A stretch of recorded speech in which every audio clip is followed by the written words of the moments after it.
Hello everybody, this is Terry Jeanette with the Tapping Flamingo. Not long ago, I got some fun happy mail from my sister over at Peacecraft Dolls. And in that fun mail, she sent me some seashells. And that's what we're going to go through today. So if you've been following me for any length of time, you know I am a Florida girl. I grew up along the Space Coast of Florida. That is my favorite place to be. I don't live there now, but my family still is there, and I go and visit them quite often. And when I do, I always go and shell hunt. And a few months ago, I was with my family, and Tammy and we went shell hunting a lot. And I think the bug has bit her. Anyway, she lives really close to the beach down in the Port St. Lucie area. And so lately she's been going about once a week to the beach. And she's been collecting shells. And she has shared some fun stuff with me. And I just kind of wanted to go through what she found. And then maybe we'll make a piece. So I want to start out with these rocks here. Aren't these fun? This one sort of reminds me of a Zuni bear. Now, I have some cording coming in. Probably won't be for a while. And I'm going to set these aside because I'm planning on using these with the cording. But I really, really like those. But that's going to not to be our project today for sure. Look at that. It's not very often you see one of these as intact as this is. It probably had a natural hole here from a critter messing with it. And then it just kind of chipped away a little bit. But for the most part, this is intact 100%. Look at that. Well, maybe 99.9%. But I am not going to use that today. That'll be a different time. Here is an olive. And I don't know, we may use that. I'm thinking of maybe using a shell fragment. I love to work with shell fragments. So that's in fact, I don't think we're going to use the olive. I know we're not going to use this. I just thought I would show this to you. It's a part of a sand dollar.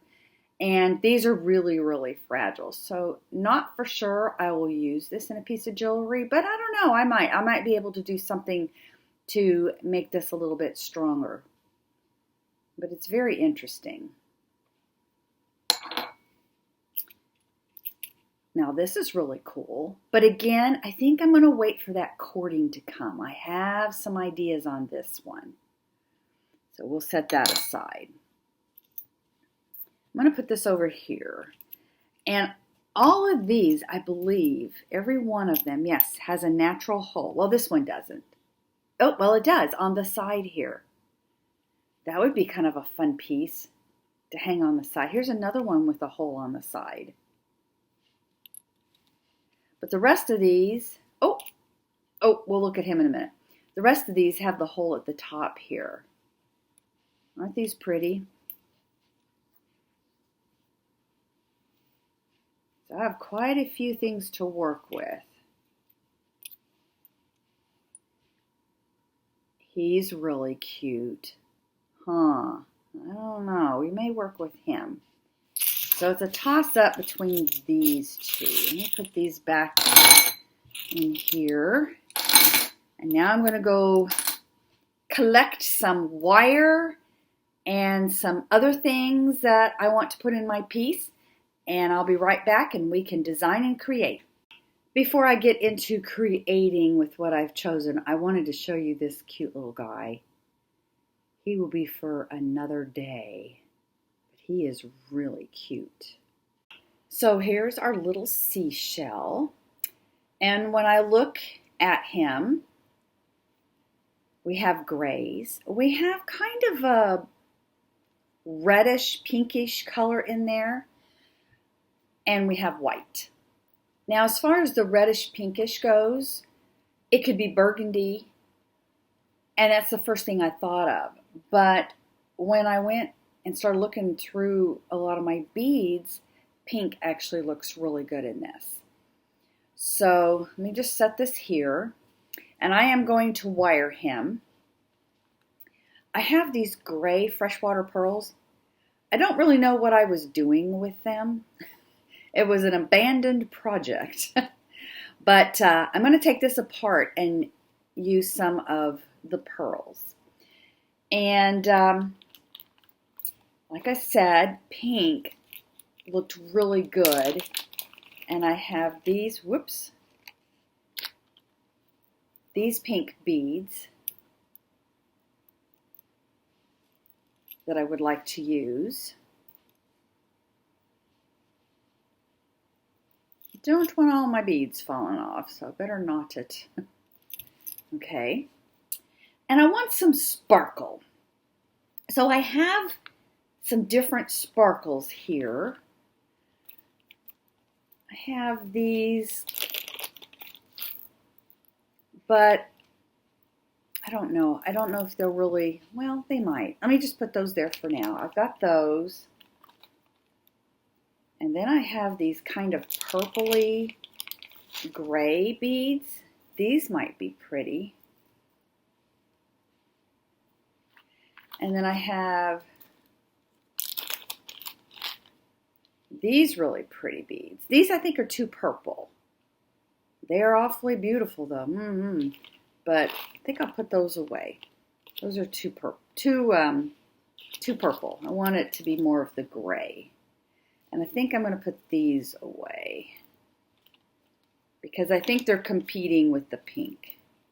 We don't need any competition here.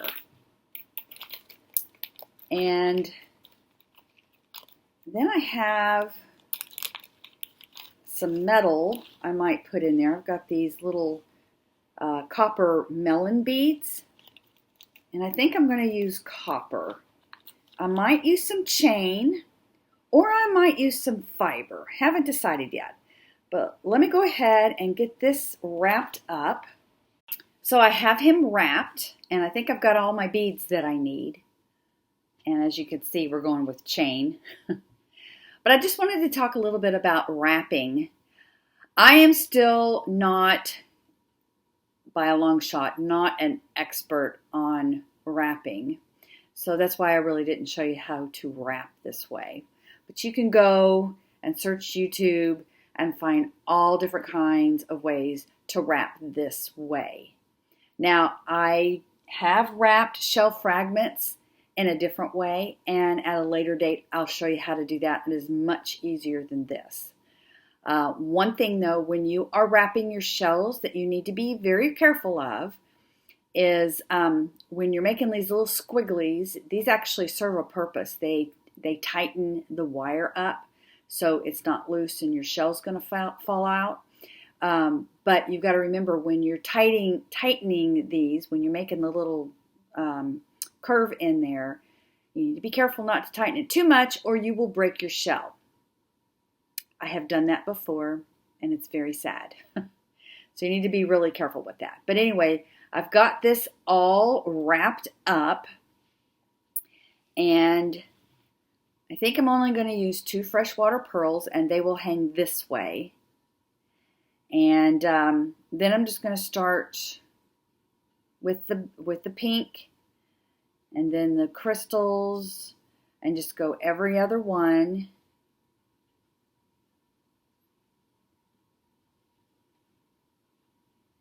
And then I want to end with these melon beads, okay?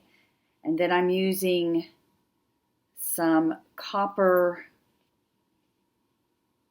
little clamshell bead caps. These are pretty shiny, but they will patina over time, and so they will blend really nicely in with this copper Rolo chain. So I'll have everything strung up.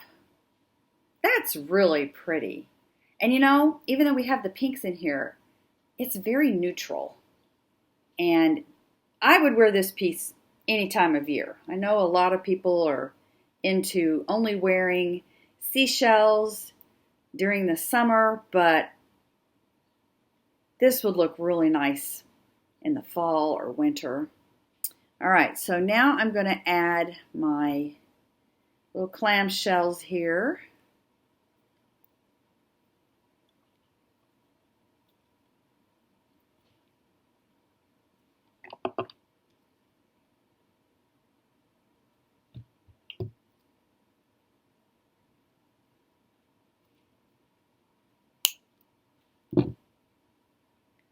Feel around, make sure that's not poking out to scratch the wearer. There we go.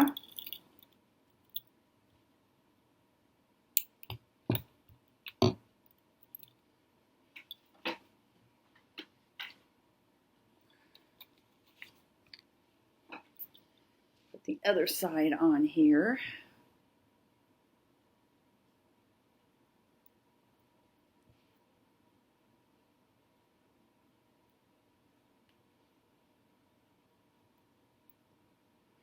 Almost cut this side off a little too much. I'll get it in there though.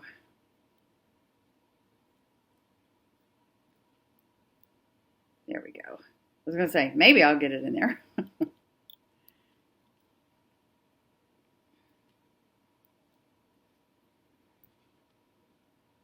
Need to get me a some type of a clasp. I believe there was a toggle clasp I had. I'll use that. So I'm adding the chain and the clasp on, and what I did was I went ahead and put one side of the chain on, and then I measured how long I wanted it. And I took into consideration about 1 inch for the jump rings and the toggle. And now I got to hang the toggle. Oh, and then I cut it, and then I hung it on the other side. So now I got to determine where I'm going to hang the toggle. So I just want to even these up. And I go down here to find the middle. And I'm going to clip it, open up the jump rings, feed these on, put that on, and we'll have a necklace.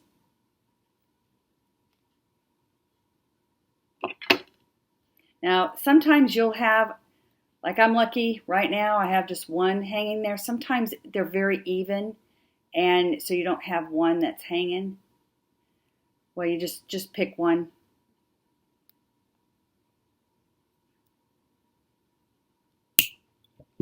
Okay. I've got that clipped.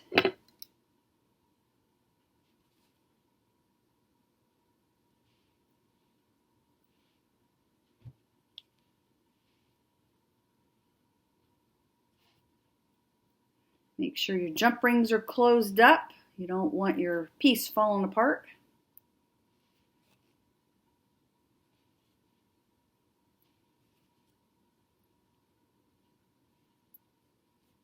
And boom, we have ourselves a seashell necklace, a seashell fragment. So I was going to try to show you what it looked like on, but the lighting today is just not cooperating with me. So I'll just show this to you like this, and I will take pictures so you can see it a little bit better. It will not be on me because I am by myself today, and it's kind of hard to take pictures of yourself wearing jewelry. Anyway, I just wanted to add one little thing to this shell fragment. So I have sold in the past a lot of shell fragment pieces in my shop and at shows. And I came up with a little idea around these seashell fragments, and I would like to read it to you. This shell fragment has become naturally distressed as it traveled through the ocean, eventually being tossed up on the shore, waiting for someone to discover it and appreciate its different shape, angle, and size. While this bit of shell is no longer a whole shell, the harsh conditions it experienced in the ocean transformed it into something distinct and beautifully unique. It is my hope that as you go through your own challenging experiences, that you will become a better version of yourself, an individual who has gained wisdom through adversity. This beautiful shell piece is to help remind you of the positive growth that you will take away from your experience. So anyway, just remember that. We all go through trials. We are tossed and turned. We get broken up. Let's all try to use those experiences to help us grow. And we can become a beautiful piece. Anyway, I hope y'all have a wonderful day. Thanks for joining me. This is Terry Jeanette with the Tapping Flamingo signing out for now. Bye-bye.